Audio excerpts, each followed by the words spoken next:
Monday. I'm Stephen Ridgway. Firstly, today,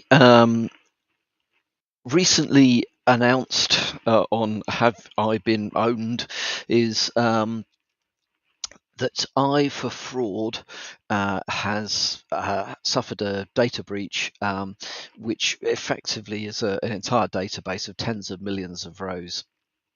16 million unique email addresses, about 65 gig of data.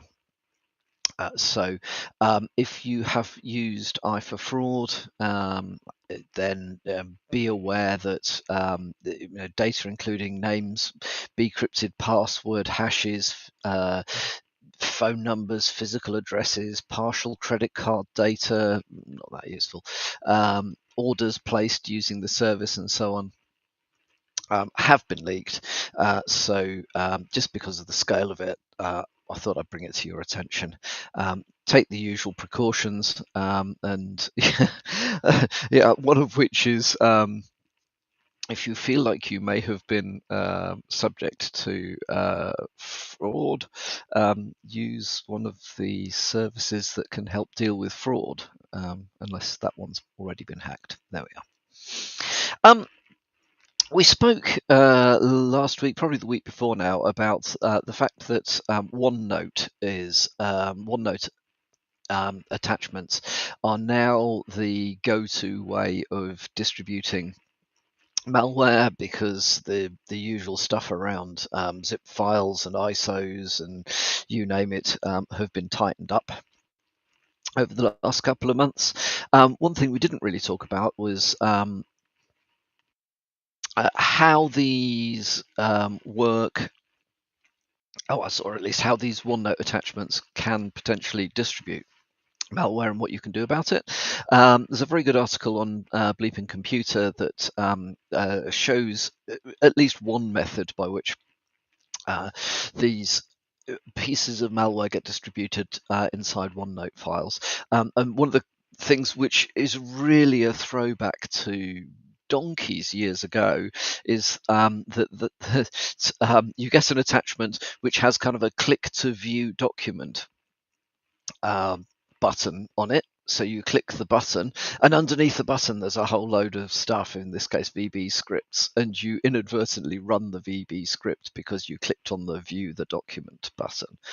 I thought that this sort of click-through stuff being used maliciously had all been tied down years and years ago, but there we go. Apparently it's still possible within OneNote attachments. So what can you do about this? Well, you could block OneNote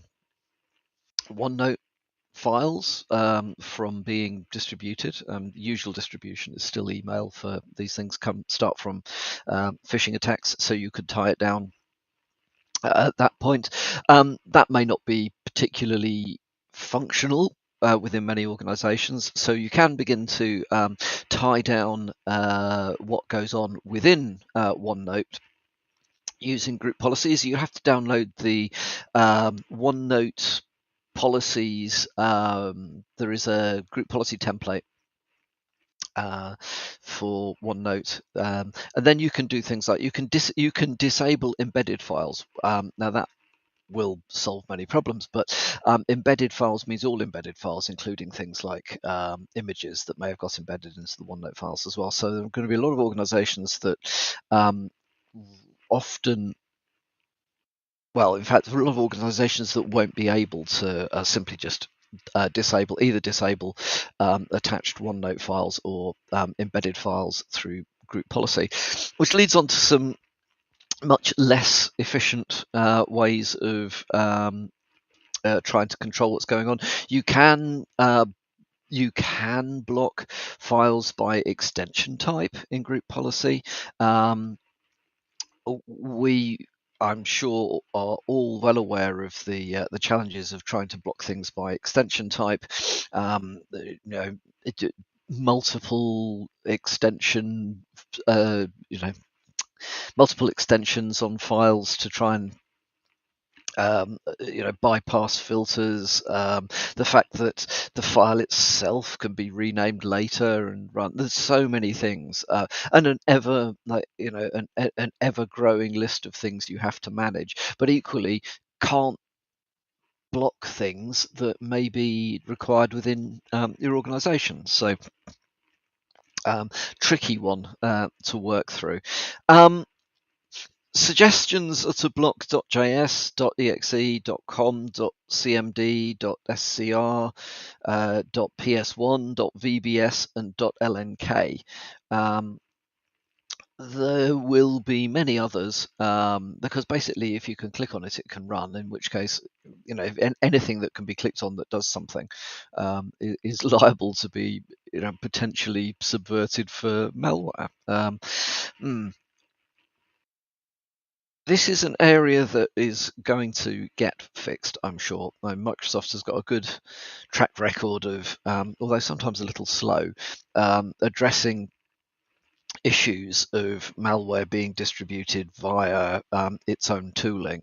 So I expect that there are going to be improvements in this, and it's also worth making sure that any OneNote files are scanned by any kind of endpoint protection solutions, whether you've got just straightforward an antivirus or whether you've got a EDR solution or whatever it may be. Make sure that OneNote files are not part of an exclusion somewhere, which is surprisingly common. Come across that various times. So yeah, watch out for that one. A couple of other quick things. YouTube has been charged with collecting data on children that it was not supposed to be collecting. So the Information Commissioner's Office in the UK has basically said YouTube is not following the rules around age-appropriate design and code. They have been collecting things like what the kids view, what devices they use, what their preferred types of videos are, and so on and so forth.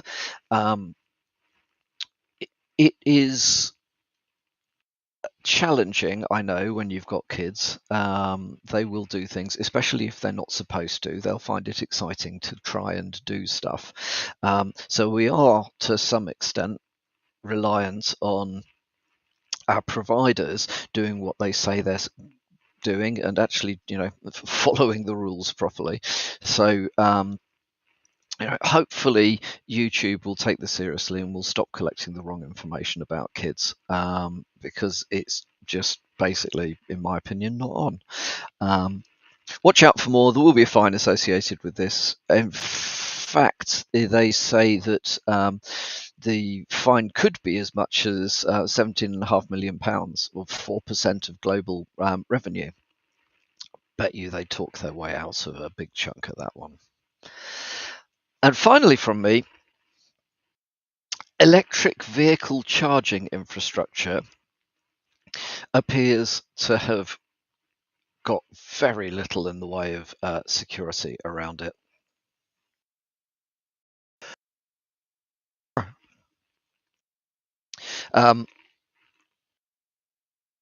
Electric vehicle sales have taken off, so the charging infrastructure is running to catch up. As with many IoT and OT and critical infrastructure solutions, security is not always at the forefront, and especially at the point where there is pressure to, in this case, roll out charging points rapidly. It isn't surprising, although it is disappointing, that the devices being placed in the street are not well secured. So the Open Charge Point protocol is susceptible to denial of service, and is also there are open to vulnerabilities that allow theft of sensitive information. In in some research from the States, every charger that was examined was running outdated versions of Linux. They all had unnecessary services. Unnecessary services switched on, and many of the services were running as root, which basically allows for the takeover of the charger, and which is interesting as to what it can then do to your car. Other potential attacks, adversary in the middle attacks, would also be perfectly possible. They're not entirely theoretical vulnerabilities. The most noticeable instance of these being exploited was when Russia invaded Ukraine. Hacktivists compromised the charging stations near Moscow to disable them and display their support for Ukraine. So this stuff can be compromised. There are clearly exploits out there. Although if you're using well-known services with vulnerabilities, it isn't a specific exploit. It's just going to be the normal stuff. What can you do about it? Well, charge your car at home. Don't know. Not much. Hopefully, pressure your suppliers to update their software and take security seriously.